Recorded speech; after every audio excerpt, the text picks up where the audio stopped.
I never thought I'd be the kind of person to check my spouse's phone. For years, I prided myself on the trust one had in my marriage. Lisa and I had been together for almost 10 years, married for 6, and I believed, with every fiber of my being, that she was my person. We built a life together. Our first apartment, then a modest house just outside of Austin, a couple of rescue dogs, and even a tiny herb garden she loved. We had inside jokes, shared playlists, and Sunday morning routines that felt sacred. But about 6 months ago, something shifted. Lisa started working late more often. Said her boss was pushing a new marketing campaign that required all hands on deck.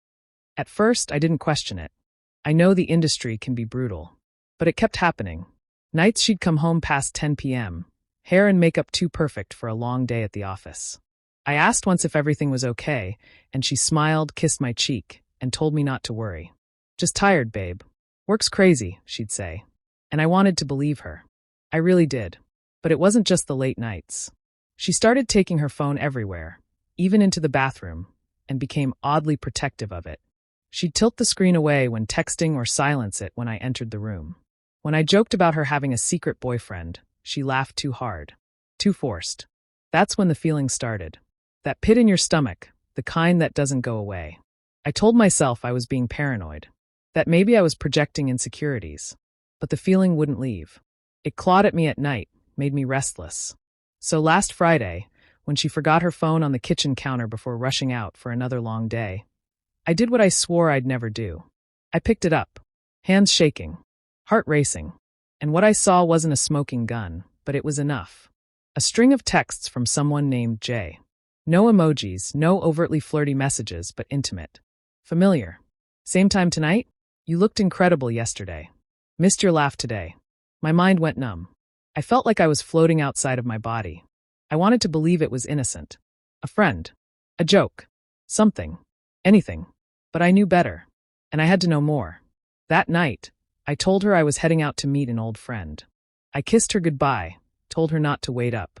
Instead, I sat in my car 2 blocks down from her office, headlights off, waiting to see if work really meant work. And when she walked out of that building 30 minutes later, arm in arm with a man I'd never seen before, laughing in a way she hadn't laughed with me in months, I knew. Everything changed in that moment. I sat frozen in the car as I watched Lisa walk away with that man, her hand casually grazing his arm like it was second nature. They looked comfortable, too comfortable. She glanced around once, maybe to make sure no one was watching, then leaned in close to him, whispering something that made him laugh. And just like that, they disappeared around the corner. I didn't follow. I couldn't. My entire body was locked in place, like my mind was trying to protect itself from collapsing.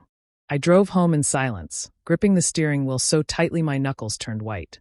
My chest felt hollow, like someone had scooped out everything good I believed about my marriage and left me with nothing but the echo of her laugh with someone else. I barely slept that night. Every time I closed my eyes, I saw them, his hand on her back, her smile that used to be mine. The next morning, Lisa acted like nothing had happened. She came into the kitchen wearing one of my old t-shirts, humming to herself, asking if I wanted pancakes or French toast. The performance was so flawless, I almost questioned my own memory. But then I remembered the texts, the way she looked at him. And it hit me again like a freight train. She wasn't just lying. She was choosing him, choosing to lie to me, to wake up next to me, say, "I love you," and then go out and play house with someone else. I didn't confront her. Not yet. Instead, I started digging. I waited until she showered and checked the laptop we shared. I knew she had another email address. She'd mentioned it once when doing some freelance work. But I never thought much of it. This time, I searched the browser history and found a trail, a private email account, a hidden folder in her cloud drive, even hotel confirmations under a fake name.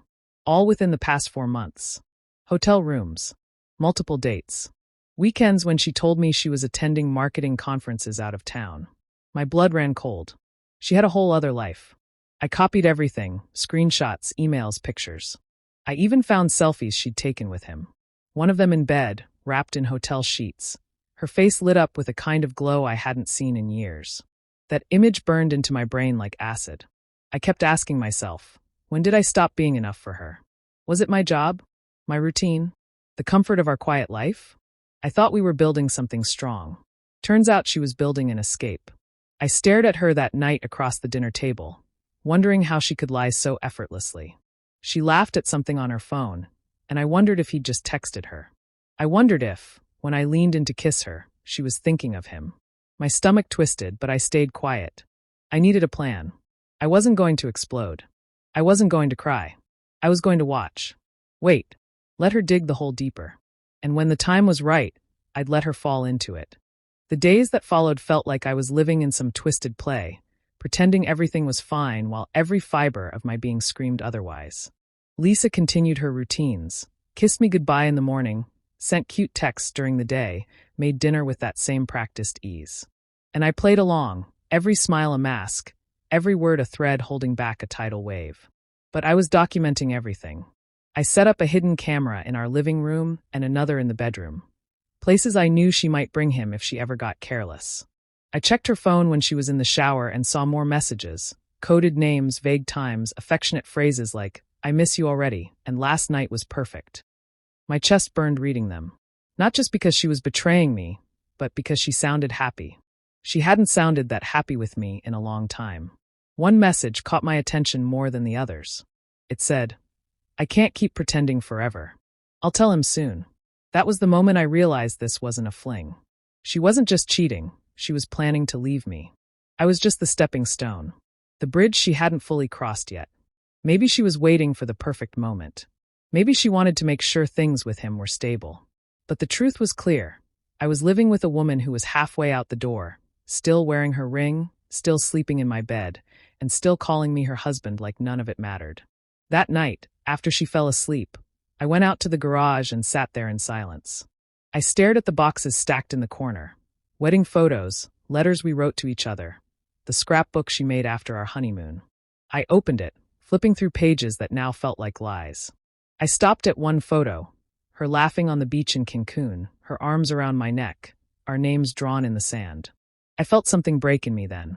Not rage, not even sadness, just emptiness. Like she'd already taken the best parts of me and left a hollow shell behind. But I wasn't going to let her finish the job. If she wanted to leave, fine. But she was going to face me first. No more sneaking around. No more pretending. I decided I'd confront her on Friday, one of her conference weekends. I'd let her pack, let her drive to whatever hotel she'd booked, and then I'd show up. Face to face. No more hiding. No more lies. Just truth, raw and brutal. She wanted a new life? She was going to have to burn the old one down in front of me. Friday came, and I watched her pack like she always did, neatly folding her blouses, slipping her laptop into the bag, giving me that same rehearsed kiss on the cheek. "Don't wait up," she said with a smile that used to make my heart skip. Now it just made my stomach turn. I waited exactly 20 minutes after she left, then I grabbed my keys and the folder I'd been putting together all week.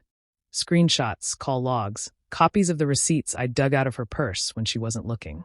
I followed the GPS tracker I'd slipped into her car during one of her yoga classes.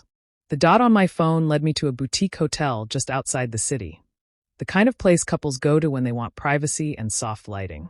Her car was already in the lot. I parked far enough to not be noticed, heart pounding so hard I could barely hear anything else. I walked through the lobby, tried to look casual. When the receptionist glanced up, I flashed a fake smile and kept walking toward the elevators. I didn't even know which room she was in until I saw her. The elevator doors opened, and there she was stepping out, her hair done, wearing that red dress she told me she didn't like anymore. Beside her was a man I recognized from the photos on her phone. Tall, clean-shaven, confident. He put his hand on the small of her back like he'd done it 100 times. She laughed, really laughed, and leaned into him. And I stood there frozen, invisible in plain sight. She didn't see me. They turned toward the bar, walking like they belonged to each other.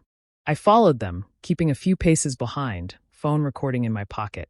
They sat in a booth, ordered drinks, and he kissed her hand like they were celebrating something. I couldn't take it anymore. I walked straight to their table and dropped the folder between them. She looked up, confused, her mouth opening to say my name. He froze. I leaned in, voice calm but shaking, and said, "Thought you might want to keep your stories straight." She reached for the folder, and when she saw what was inside, her face drained of color. He looked at me, then at her, and said, "You said he didn't know." I turned and walked away before I did something I'd regret. I could hear her calling after me, her heels clicking on the floor, but I didn't stop. She'd made her choice. Now she could live with it. I didn't go home that night. I couldn't. Instead, I drove for hours with no real destination in mind, just the road and the ache in my chest. My phone buzzed nonstop, calls, texts, voicemails. I didn't open a single one. I ended up sleeping in the car in a rest area, waking up with a stiff neck and a heavier heart. By morning, reality hit me like a freight train. This wasn't a bad dream. She really had been cheating. She really had lied to my face for months, maybe years. I went home mid-morning, expecting to find an empty house, but her car was already in the driveway. She was in the kitchen, sitting at the table, eyes red from crying. The folder I'd given her opened in front of her like evidence at a trial. "I didn't know how to tell you," she said before I even spoke. It started as a mistake, but I cut her off. "Stop. Don't insult me with a half-hearted excuse. Just tell me how long it's been going on." She hesitated, then said, "About 8 months. 8. That meant anniversaries, birthdays, family dinners, all during the affair." I laughed bitterly, not because it was funny, but because I was done being the only one holding our life together while she tore it apart behind my back. "Do you love him?" I asked. She looked down. That was my answer. I told her I was filing for divorce. She begged, pleaded, said she'd go to therapy, cut him off, anything, but her words were weightless now. They didn't land anymore. I'd spent too long giving her the benefit of the doubt. Now I was giving myself the benefit of the truth. I packed a bag that afternoon and left the house to stay with my brother. Watching her crumble as I walked out the door should have hurt more, but all I felt was clarity. She made her choices. Now I had to make mine. The first week away from her was the hardest. I kept replaying everything in my head, every "I love you," every "I'm just tired from work," every smile she gave me that now felt like a lie. I'd wake up at my brother's place disoriented, expecting her next to me. Then the wave of betrayal would hit again like clockwork. My brother tried to get me to go out, distract myself, but I couldn't. I was grieving something that still technically existed, our home, our marriage, our life, but felt dead. She kept texting me, leaving voicemails that grew more desperate with each day. At first, I ignored them all. But one night, I finally listened to a voicemail. Her voice cracked as she said, "I never meant to fall in love with someone else." I didn't even realize I was unhappy until he reminded me what it felt like to be wanted. That last sentence hit me like a punch to the gut. I had tried so hard to be everything she needed, worked overtime, planned trips, made dinner when she was tired. But to her, that had become invisible. Somewhere along the way, I had stopped being new, and she had stopped seeing me at all. A few days later, I met with a divorce lawyer. As I sat in the sleek, cold office answering questions about property and assets, the surrealness of it all settled in. Just months ago, I was planning a second honeymoon. Now I was deciding who got the dog. I called my parents afterward to tell them everything. My mom cried, and my dad just said, "I always thought she was too good at pretending." They offered to help however they could, and for the first time in weeks, I didn't feel completely alone. That night, I sat in silence staring at our wedding photo that I still had saved in my phone. We looked so happy. Maybe we were. Or maybe I just was. Either way, I was done mourning what could have been. It was time to figure out who I was without her. A few weeks after I filed for divorce, she asked to meet in person. Against my better judgment, I agreed. We met at a neutral place, a quiet coffee shop on the edge of town where no one knew us. She looked different. Tired. Her usual confident aura was replaced with something quieter, heavier. She didn't wear her ring. I didn't either. For a few moments, we just sat there in silence, sipping coffee like two strangers trying to find the right words. Finally, she said, "I'm sorry. I don't expect forgiveness. I just need you to know I regret hurting you." I didn't say anything right away. I was too busy trying to recognize the woman in front of me. She kept talking. He wasn't what I thought. He told me all the right things, made me feel seen, wanted. But once I left, it all shifted. He didn't want the responsibility. He wanted the fantasy of me, not the reality. Her voice cracked. I lost everything for something that wasn't even real. I felt a strange mixture of anger and pity. She had betrayed me, ripped apart the life we built, but now she sat here broken in ways I didn't expect. "Did you ever love me?" I finally asked. She nodded quickly. "Yes, but I think I also took your love for granted. You made everything feel so safe, so stable, and I thought maybe there was more out there. I was wrong. I wanted to scream. To ask why she didn't come to me if she felt unfulfilled. Why she let another man take my place in her heart without even giving me a chance. But all I said was, "It's too late." She nodded. There were no more defenses left in her. She looked down at her hands, fidgeting with a napkin. "I know. I just wanted to say it anyway. When we left the cafe, we didn't hug. We didn't cry. We just walked in opposite directions." I realized then that closure doesn't always come in the form of understanding. Sometimes, it's just the silence that follows when there's nothing left to say. The divorce was finalized a month later. I didn't fight for more than I needed. Just my share, my peace, and most importantly, my freedom. She didn't contest anything. Maybe guilt had finally caught up to her. Maybe she just wanted to disappear from the wreckage she caused. Either way, I didn't care. I started rebuilding. Not just my routine or my apartment or my habits, but myself. I went back to the gym, started therapy, picked up photography again, something I hadn't done since college. I reconnected with old friends. At first, the nights were the hardest. Silence echoed in my new place louder than any argument ever had. But over time, that silence became comforting. A reminder that no one was lying to me in the other room. No one was betraying my trust while smiling in my face. I'd run into people who still didn't know what happened. They'd ask, "Where's your wife?" And I'd just say, "She's gone," and leave it at that. I didn't know anyone the full story. One day, months later, I passed by the park where I'd first proposed to her. I sat down on the same bench. It wasn't haunted by ghosts or bitterness like I feared. It was just a bench, just a memory. And I realized I was finally free. Not just from her, but from the version of myself that thought loving someone meant losing pieces of who you are to keep them happy. Now I know better. I'll love again someday. But next time, it'll be with eyes wide open, boundaries intact, and no more blind trust handed to someone who didn't earn it. This wasn't the life I imagined when I said I do, but it's the one I'm building now, with honesty, clarity, and strength.